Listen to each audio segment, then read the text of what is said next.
که ستاسو غاښونه ژیړ وي، منګی نیولی وي یا چرګ پرې کلک ناست وي، نن ما ستاسو لپاره داسې یو 100% طبیعي نسخه راوړې ده چې نه یوازې ستاسو غاښونه سپینوي بلکې منګ هم نرموي او په مکمل توګه یې له منځه وړي.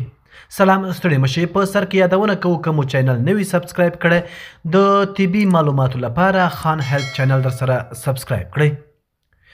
دا نسخه له 3 مهمو موادو څخه جوړیږي: میخک پوډر، بیکینګ سوډا او شات. میخک پوډر د خولې باکتریاوې له منځه وړي او د بد بوی مخه نیسي. بیکینګ سوډا د غاښونو ژیړ منګ نرموي او ورو ورو یې پاکوي.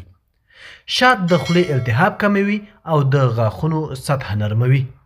د جوړولو طریقه: یوه کوچنۍ قاشوغه بیکینګ سوډا واخلئ، نیمه قاشوغه میخک پوډر ور زیات کړئ او نیمه قاشوغه شات ورسره ګډ کړئ ترڅو ټینګ کریم جوړ شي.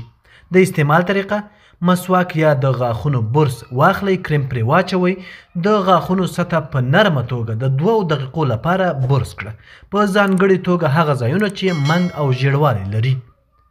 د خولې ټولې برخې پاکې کړه او بیا یې په یخو اوبو ښه ومینځه.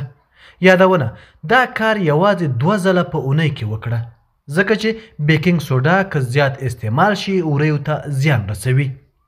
مه هیروئ د ورځني سپینوالي راز لا هم په منظم مسواک او برس کې دی.